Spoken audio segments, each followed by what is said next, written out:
Bom, vamos lá, né? Conversar um pouquinho mais sobre as questões de ciências humanas da prova, tá? E lembrando, ciências humanas é o tipo de questão que é um pouco mais complicado, tá?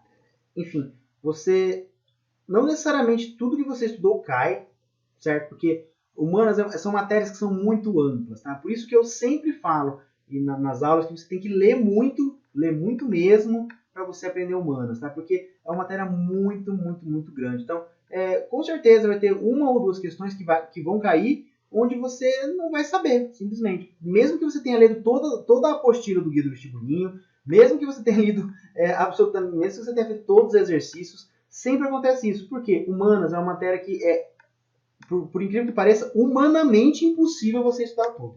É humanamente impossível você estudar tudo, ler todos os textos que existem sobre os assuntos que caem na prova da Embraer. É impossível, é muita coisa. O que a gente faz é ler aquilo que é principal, e você vai ver que tudo aquilo que a gente tratou cai muito, é o que mais cai, mas uma coisa ou outra fora acaba caindo também, tá? Porque, enfim, humanas é muito grande, é muito assunto. Tem que ler muito livro. Então, se você quer ir fazer uma faculdade de humanas, se você não gosta de ler, você não vai fazer faculdade de humanas. Humanos você tem que ler muito, você tem que fazer muita revisão de livro. É pegar livro de 400 páginas e revisar e fazer trabalho em cima de livro, ler, sabe? Humanas é muita leitura e, enfim, a gente vê muito isso, sabe? Para você poder saber e ainda assim você não sabe de tudo, né? Porque, como eu falei, é humanamente impossível saber de absolutamente tudo. Bom, vamos lá.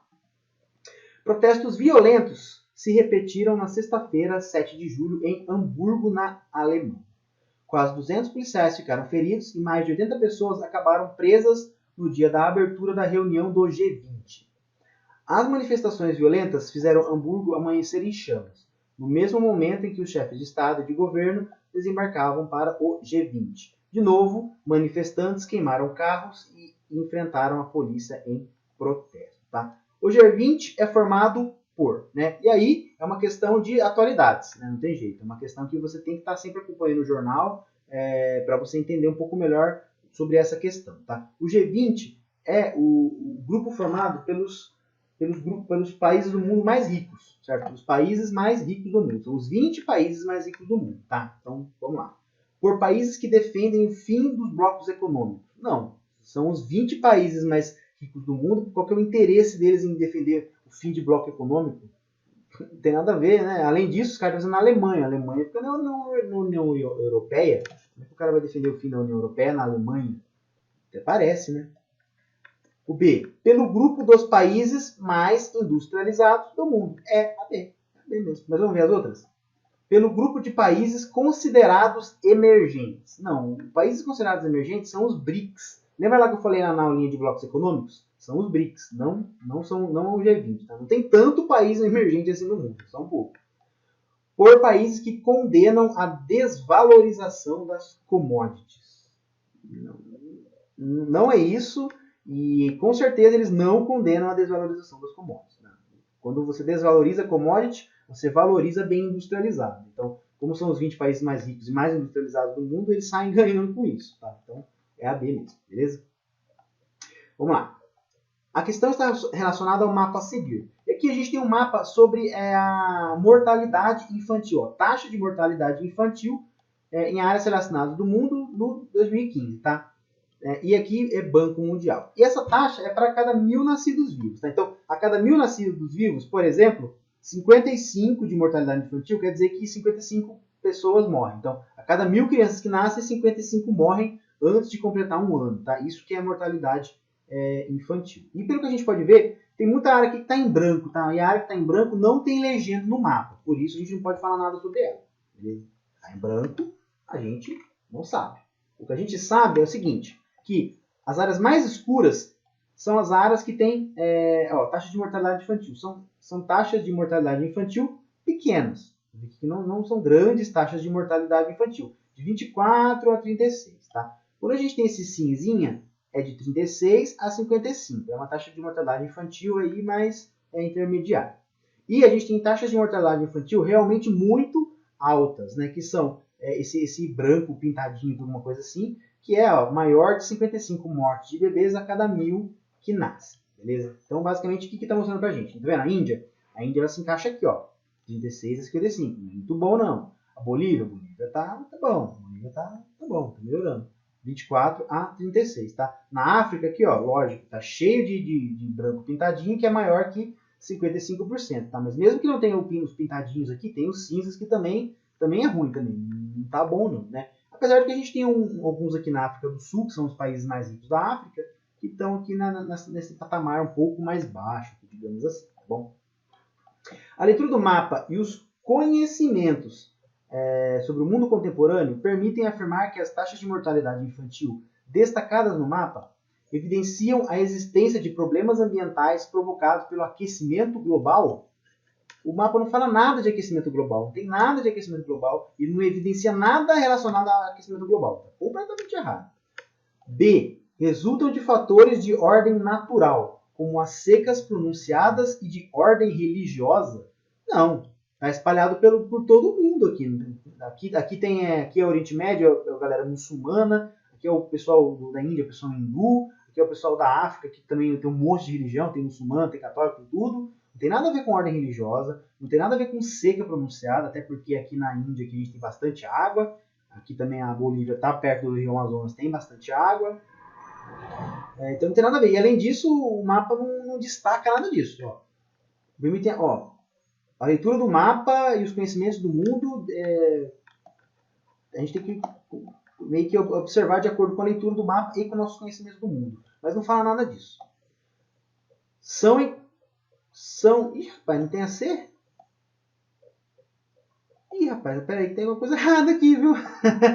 Vamos lá, ó. A C, eu tenho outro mapinha aqui que eu tenho a C. Vou falar pra vocês. Isso aqui acho que cortou na apostila. Vou dar uma olhada nisso aí. Vamos lá. A C diz o seguinte: ocorre em áreas do globo onde há frequentes crises de abastecimento alimentar e fome. Faz sentido? Faz sentido. Porque está mostrando aqui, ó, principalmente Bolívia, África, a Índia, a gente sabe que é um país também muito pobre. O Oriente Médio não é tão pobre não, mas aqui você está vendo aqui, ó, Afeganistão, esses países aqui. Então, sim, são países pobres e países onde a gente tem muito problema alimentar. Aqui, por exemplo, na África, com certeza, é uma coisa que a gente na hora já saca, que é problema alimentar. Então, apesar de não estar aqui de eu ter cortado na apostila, a resposta é a alternativa C. E a D diz o seguinte, né? Que a D está aqui, vamos ler, né? São encontradas onde a presença do grupo Estado Islâmico compromete a segurança alimentar. Não, pô. O Estado Islâmico na Bolívia? O Estado Islâmico isso fica na Síria. A Síria, ó. A Síria é só... Ó, tá vendo esse branquinho aqui ó, na pontinha do mouse? Isso aqui que é a Síria. O Estado Islâmico só tá na Síria. Não tem Estado Islâmico na Bolívia. Graças a Deus, né? Porque imagina. Não, nada a ver. É a C que, apesar de não estar aqui, é a correta, é a C. Beleza? 23. Leia as duas notícias extraídas das seções de meio ambiente de jornais e revistas. Tá bom? Hoje é o bioma brasileiro que concentra o maior rebanho bovino. Cerca de 36% de todo o gado. É onde mais se produz soja. Em menos de 50 anos, quase 50%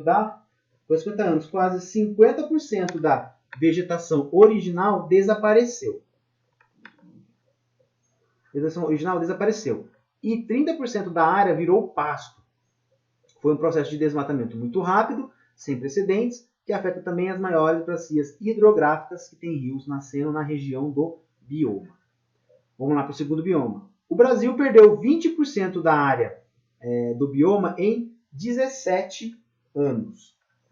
A redução da área é ligada principalmente à ocupação imobiliária, tanto causada pelo crescimento do turismo, a instalação de novos resorts, hotéis, pousadas, como também pela ocupação das comunidades mais vulneráveis que acabam sendo pressionadas e ocupando as margens do bioma, construindo suas casas com a madeira retirada do local. Bom, vamos lá. E a questão é que a gente identifique efetivamente quais são esses biomas. Tá? Então vamos lá. O primeiro está dizendo que é o seguinte, que é um local onde você planta muita soja, certo? Um local onde planta muita soja e onde se produz muito gado. Então vamos testar aqui nas alternativas, tá? Na A, o primeiro aqui é a caatinga. Se planta muita soja na caatinga, caatinga é seca, pô, não é caatinga. No cerrado, sim, cerrado pode ser. Também é uma das áreas onde se planta e tem muito gado. Mata Atlântica. Não, pô, Mata Atlântica, como é que você vai plantar soja na Mata Atlântica? Não dá, cara. E outra, a Mata Atlântica fica fica aqui no São Paulo, aqui na beira do Oceano Atlântico. Não tem como ficar plantando soja, muita região montanhosa. Não tem nada a ver, e além disso é mata. E, de novo, o cerrado, tá? Então, com certeza, o correto é o cerrado. A gente só precisa saber se é a B ou a D agora. E, bom, a dica agora meu, tá na cara, né? O Brasil perdeu 20% dessa área do bioma em 17 anos, tá? Aqui está dizendo que é uma área ligada a crescimento de turismo, instalação de novos resorts. Onde que se instala resort? Em praia, né? Não tem como você ter resort na montanha. Resort é na praia. Hotéis, pousadas, é praia. Então, é um bioma que está ligado à praia, diretamente ligado à praia. Então, aqui bem na D a gente tem Cerrado e Mata Atlântica e Cerrado e Mangue. Qual dos dois aqui está literalmente ligado à água? Mangue. Mata Atlântica, ela não tem nada a ver com água, certo? A Mata Atlântica, apesar de ela ficar próxima do Oceano Atlântico, ela enfim, ela não está ligada, ela não precisa da água do mar. Enquanto que o mangue, sim. O manguezal, quando eu falo pra você manguezal, o que você lembra? Você lembra de um grande pântano, né? Onde tem uma galera que vai lá e pega caranguejo, essa galera aí que mexe lá, é um grande pântano, e justamente é uma área que está mais próxima desses resorts, por ser uma área que está diretamente ali no litoral. Então, ou seja, quando a galera constrói resort, você tem que desmatar o mangue, certo? Então, a resposta é a D, cerrado e mangue, tá? E por que cerrado, Diego? Porque onde se planta soja, se cria gado, é lá no Mato Grosso do Sul, certo? É uma área onde a gente tem as nossas plantações, onde tem um espaço maior para fazer as plantações aqui do Brasil, tá bom? E lá realmente aconteceu isso, realmente aconteceu essa devastação no cerrado e continua acontecendo e muito, viu? Então, essa questão, assim, você vê, é uma coisa que, assim, é um tema que é complicado, cara. Nem sempre a gente consegue tratar esse tema de bioma. É um tema que é bem raro de cair, para ser sincero. E não bem raro, mas é difícil cair esse tema, tá? Mas só que assim, necessariamente você não precisa saber. Porque essa que é a ideia da prova de Embraer. Na prova de Embraer você pode simplesmente ver que as informações que eles passaram para você e você pode inferir qual bioma que é. Então, além de tudo, além do conhecimento na prova de Embraer, uma coisa que vai te ajudar muito e muito mesmo é você saber interpretar. Não tem jeito. Vamos lá, vamos fazer 24 agora. Deixa eu só dar uma arrumadinha aqui. No meu aqui. Bom, vamos lá. Segundo o Instituto Brasileiro de Geografia e Estatística, IBGE, as cidades com população de até 500 mil habitantes, consideradas de médio porte, apresentaram os maiores índices de crescimento de 2000 a 2015. Então, as cidades de médio porte apresentaram maior crescimento, né? Aí a gente não sabe se é crescimento econômico ou se é crescimento de população. Não ficou bem claro, né? Mas vamos ver. O forte crescimento das cidades médias deve-se, dentre outros fatores, vamos lá, a descentralização de atividades, inclusive industriais, antes concentradas nas metrópoles. É isso.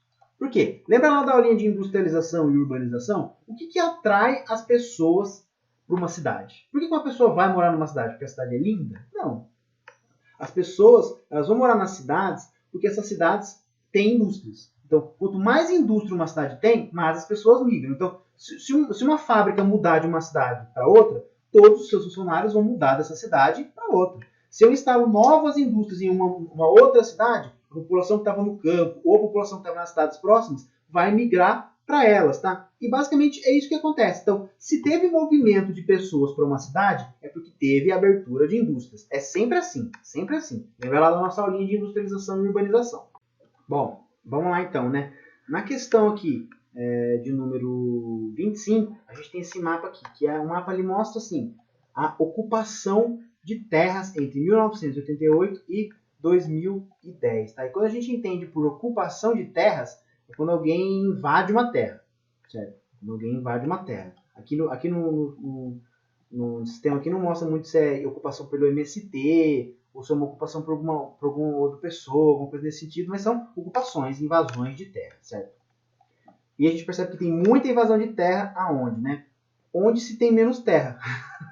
Sério, onde a gente tem mais treta por terra, que é justamente aqui no Mato Grosso do Sul, onde a gente tem muita plantação, onde tem muito grande proprietário, né? Goiás, essa parte aqui.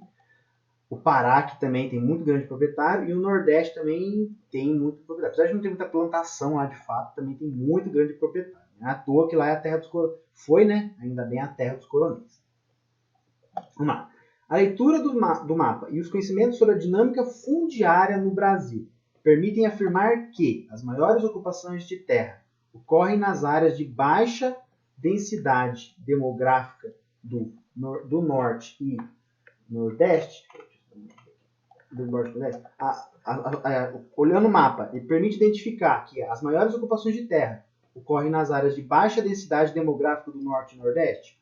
Não. Percebe? As maiores ocupações de terra acontecem justamente nas áreas de maior ocupação geográfica, tá? Porque onde não tem muita população é aqui, ó, que é o agreste, né? A Caatinga, aqui, certo? Então, é do norte e nordeste, tá? E aqui também, aqui são áreas de, enfim, aqui essa parte aqui já é concentrada um pouco na Amazônia, tá? Então, o que essa questão A está dizendo? A questão A está dizendo que as ocupações de terra acontecem na área de baixa densidade demográfica? Não. A área de baixa densidade demográfica, que é aqui, e aqui, você vê que não tem tanta, tem ocupação, mas não tem tanta ocupação. Não se concentra aí, não. É errado. Ó, tem alguém querendo ajudar vocês aqui, ó. Querendo ajudar vocês aqui passando em breve. Vai lá. Vai. Quer fazer bagunça aqui. É fora. Vamos lá. A gente tem também aqui, ó. A leitura do mapa permite afirmar que as maiores ocupações de terra evitam a regularização de terras pelos grileiros e latifundiários.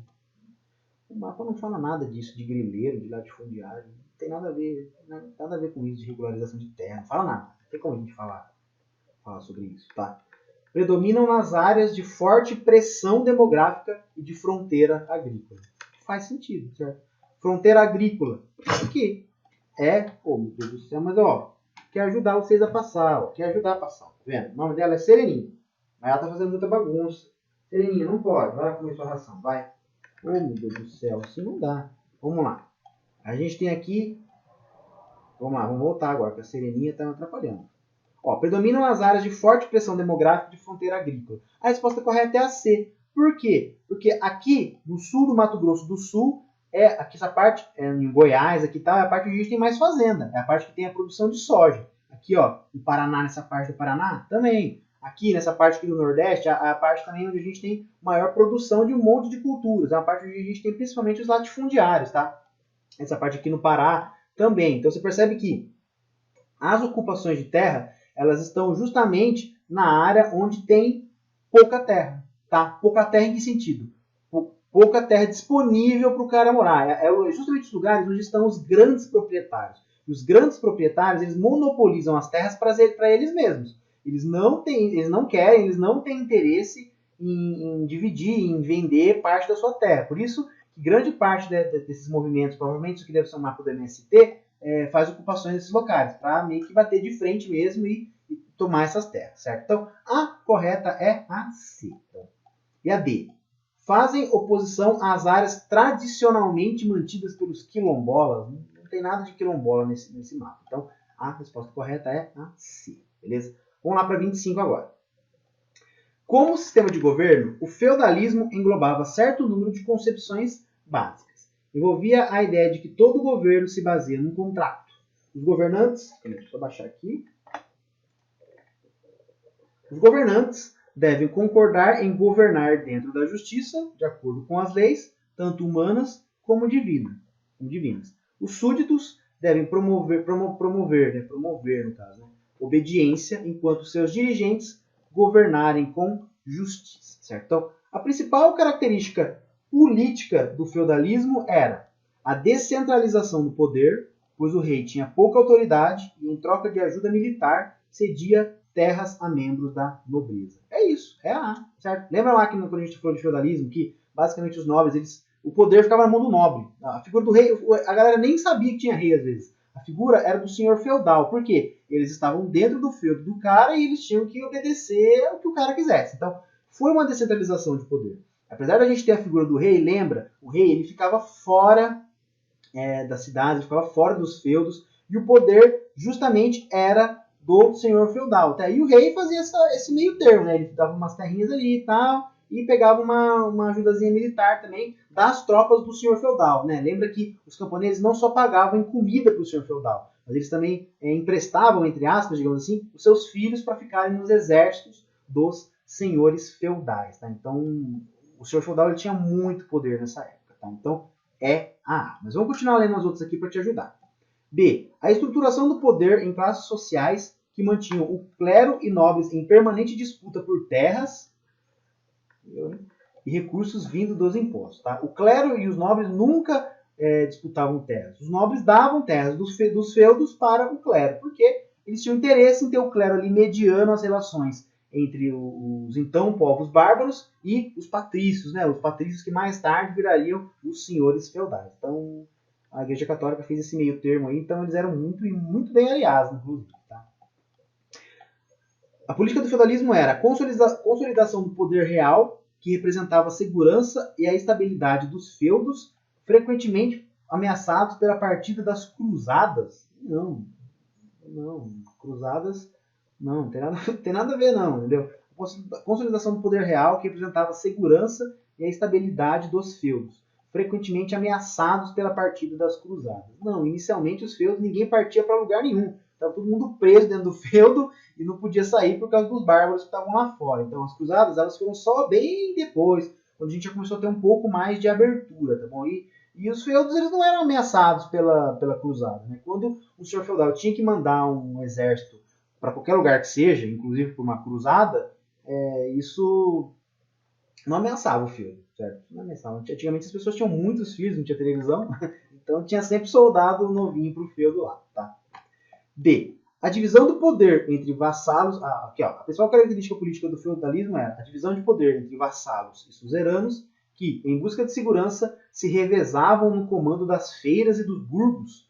Não, os burgos, as feiras, elas surgiram mais pro final ali do... Final não, né? Mas assim, mas quando a gente começou a ter mais uma abertura, quando o povo começou a se miscigenar, os bárbaros começaram a se miscigenar com o pessoal que era de Roma antigamente, e aí começaram a surgir os burgos, que são de onde veio os burgueses, né? E aí foi aquele renascimento do comércio, aquele renascimento comercial, tá bom? No caso aqui, o que a gente tem aqui, a divisão de poder entre vassalos e suzeranos, que em busca de segurança se revezavam no comando de feiras. Não, o senhor feudal, os senhores feudais que eram os vassalos e suzeranos um do outro, certo? Tinha um senhor feudal mais baixo, um senhor feudal mais alto, a quem um tinha que pagar imposto, certo? Em vários níveis até chegar no rei.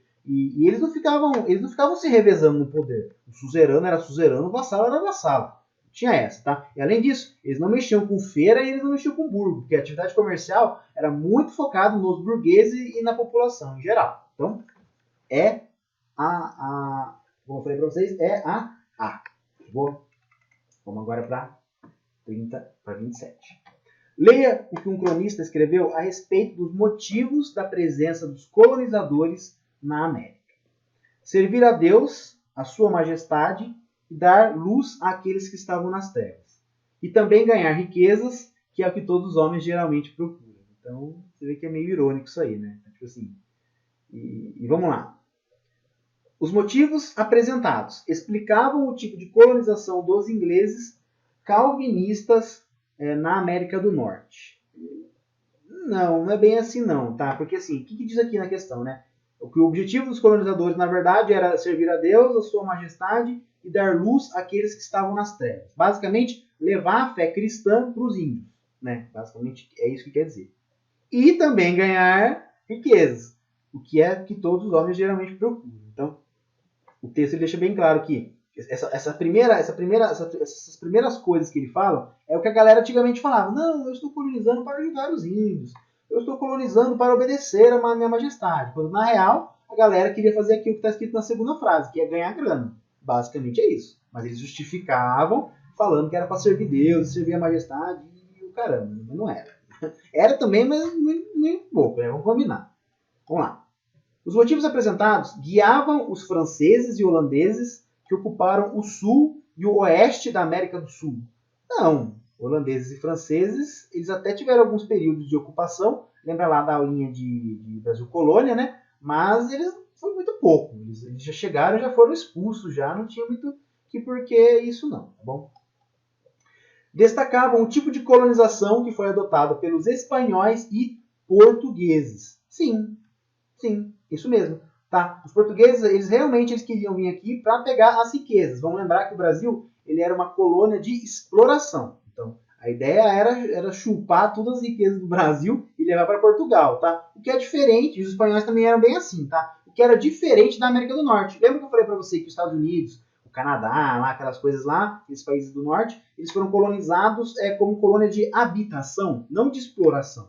A galera que foi lá foi para morar, então todas as riquezas acabaram ficando no próprio país. Então, diferentemente daqui, onde tudo foi explorado e as riquezas foram todas para a metrópole, para Portugal, ou para a Espanha, no caso das colônias espanholas. Então, isso casa muito bem com o que está escrito aqui na segunda frase, né? Que é ir também ganhar riquezas, que é o que todos os homens geralmente procuram. Tá? Então, é a alternativa C. Vamos para a questão 28. A questão está relacionada à gravura de Rugendas, não sei como é que pronuncia isso, tá? Mas, ó, efecad.br mineração de ouro século XVIII. Então, aqui a gente já pegou qual que é a sacada, né? E aqui mostra, basicamente, parece que é uma mina onde tem vários escravos, também. A gente consegue perceber que, pelo fato da pele ser negra, então provavelmente é uma gravura brasileira, e é uma imagem que está, mineração de ouro, então mineração de ouro sendo feita pelos negros. Tá? Aqui você vê um negro punindo outro negro. Então, também tinha muito disso também, né? A galera que ficava ali fiscalizando, às vezes eles pegavam o próprio escravo lá, faziam ele ficar lá olhando, batiam nele, então o cara tinha que fazer isso aí, né? Senão ele ia apanhar, morrer. Mas é uma figura de mineração pelos escravos. Tá? Na primeira metade do século XVIII, a descoberta de ouro na região de Minas Gerais possibilitou a formação de uma sociedade. Vamos lá. Vou baixar aqui. De uma sociedade. Vamos lembrar, tá? Primeiro, a gente é uma questão de Brasil colônia. Né? E no Brasil colônia a gente tem duas partes aí da economia. Né? A primeira que é a economia açucareira. Né? Primeiro foi o pau-brasil. Né? A galera chegou, explorou o pau-brasil, acho que deu quase 20 anos, quase que eles extinguiram o pau-brasil. Tá? Isso foi o período da pré-colonização. Depois a gente tem a política, né, que de fato fez o Brasil crescer e ser colonizado, que foi a do açúcar, né? A produção de cana, a produção de açúcar e a exportação de açúcar por esses senhores de engenho, que na época eles eram chamados, senhores de engenho. Tá? Então, a gente tem essa economia do açúcar que durou muito tempo. Tá? E depois de muito tempo, foi descoberto ouro, prata, diamantes lá em Minas Gerais, onde a gente teve onde a economia do Brasil foi um pouco mais para o sul, né? Porque até então ela ficava muito no Nordeste. E aí a economia foi mais para o sul por conta de Minas Gerais ficar mais para o sul ali do Brasil. Então, essas que foram as três economias que a gente teve. Então, a questão diz o seguinte. Na primeira metade do século XVIII, a descoberta de ouro na região de Minas Gerais possibilitou a formação de uma sociedade semelhante à sociedade do açúcar, com forte presença de europeus e migrantes vindo de várias partes da colônia. É isso? Olha aqui essa imagem. Forte presença de europeus? Não. Quando começaram as minerações, eles tiveram que trazer muito escravo, mas muito escravo mesmo. Então, a grande presença foi, na verdade, de africanos. Então, não teve forte presença de europeus. Quem tinha de europeu lá era a galera que mandava, era o cara que era o escravagista. Não a galera que trampava. A galera que trampava, que era a absoluta maioria, era a galera da África, né, os escravos. Imigrantes vindos de outras partes da colônia. Não, quem fez o trampo mesmo, quem que se ferrou nessa treta aí sempre foram os escravos, né, coitados. E B, uma sociedade diferente da sociedade canavieira, pois a mobilidade social era maior e havia significativa presença de trabalho livre. Certo? Então, bom, vamos guardar essa aqui, que essa aqui parece ser boa. Tá? Semelhante à sociedade formada nas áreas de criação de gado no Nordeste, porque também não possibilitava a mobilidade social. Tá? Então, enfim, a gente não teve muita criação de gado, para ser sincero, no Nordeste. Tá? E vamos combinar que essa parte mais de mineração e a parte de gado é bem diferente. Né? Vamos combinar, então essa questão aí não é. Tá? Diferente da sociedade do açúcar que vivia na província de São Paulo. Tá errado, não vou nem terminar de ler, tá? A sociedade do açúcar ficava no Nordeste, não em São Paulo, tá? Então, a resposta é a B. Diferente da sociedade canavieira, pois a mobilidade social era maior e havia significativa presença do trabalho livre. Então, assim, na sociedade canavieira, a gente tinha aquela figura do senhor de engenho, que era aquele cara que era o dono da terra, mandava nos escravos, mandava na família também, e era o grande, entre aspas, o grande capitalista dali, certo? Isso fez com que tivesse muita pouca mobilidade social. Por quê? Como é que um escravo ia ser liberto? Entendeu? Tipo assim, era um núcleo familiar com os escravos. Então, enfim, não tinha muito ali o que fazer. Certo? O cara que era escravo, ou às vezes nem questão do cara ser escravo, não. Às vezes o cara era um cara que trampava na fazenda, mas não era escravo, né? Ele ia trampar na fazenda a vida inteira, porque não era interesse do senhor feudal, estou confundindo com o feudalismo, do senhor de engenho, fazer crescer ninguém que não fosse da família dele. De preferência o primogênito dele. Então, não tinha mobilidade social. Enquanto que na mineração você já tem um pouco mais, tá? Por quê? Você começa a ter alguma galera mais assim, você começa a ter, tem os garimpos? Tem, mas tem uma galera que são os garimpeiros que são sozinhos. Eles vão lá, se embrenhavam na mata e pegavam ouro e faziam todas essas coisas aí, enfim. Então, existia um pouco mais de liberdade, tá? O cara não precisava estar dentro do engenho para ganhar dinheiro, não. Ele podia ir lá tentar catar ouro sozinho, certo? O escravo que achasse bastante ouro, ele tinha ele tinha condições de comprar a sua própria liberdade, porque uma parte do ouro ele podia guardar. Então, assim, é mais ou menos a ideia, tá? A resposta é a B mesmo, tá? Mas é uma questão meio difícil, tá? Para ser sincero. Vamos para a questão 29, tá? Preciso de vós, trabalhadores do Brasil, meus amigos, meus companheiros de uma longa jornada, preciso de vós. Tanto quanto precisais de mim. Preciso da vossa união, preciso que vos organizeis solidariamente em sindicatos, preciso que formeis um bloco forte e coeso que possa dispor de toda a força que necessita para resolver os vossos próprios problemas. Certo? Então, vamos lá. Esse aqui é um discurso que traz essa questão de trabalhadores. Né? Trabalhadores, preciso de vós, trabalhadores, preciso do seu trabalho. Então, vamos pensar. O que é a questão da pergunta? Né? O texto é um trecho de um discurso de JK, João Goulart, Médici ou Getúlio Vargas. Então, vamos pensar comigo, tá? De todos os presidentes do Brasil, tem um cara que ele estimulou muita produção nas indústrias e ele estimulou muitos direitos trabalhistas. Inclusive, foi ele que criou a própria CLT. É um cara que estava muito próximo dos trabalhadores. Quem que era?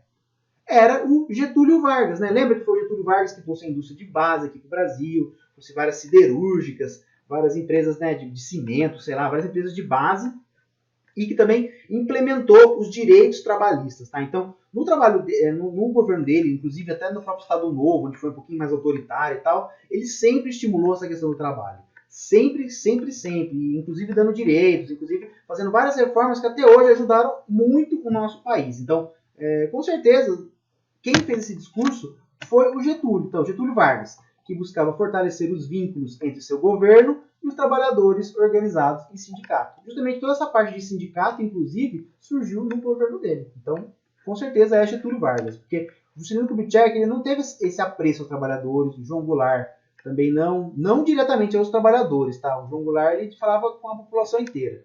E o Garrastazu Médici também não, ele não que considerou a formação de sindicatos o meio mais viável de pacificação das greves dos trabalhadores. Tá? O Garrastazu Médici ele era um general durante os governos militares. E durante os governos militares, os sindicatos eles eram extremamente controlados e aí geralmente a galera não curtia eles, não. A galera da presença não gostava do pessoal do sindicato. Então, não faz sentido falar que o general Médici estimulava e achava legal o sindicato. Não achava, não. Mas a resposta correta é a D, beleza? Vamos lá. Observe a charge, tá? Aqui a gente tem uma charge que claramente fala sobre a Guerra Fria, né? De um lado os americanos, né, o tio Sam ali, do outro lado a União Soviética com o símbolo master da Rússia, que é o urso, né? Sempre a galera põe esse urso aí, põe vários ursos para significar que é a Rússia, porque tem muito urso lá.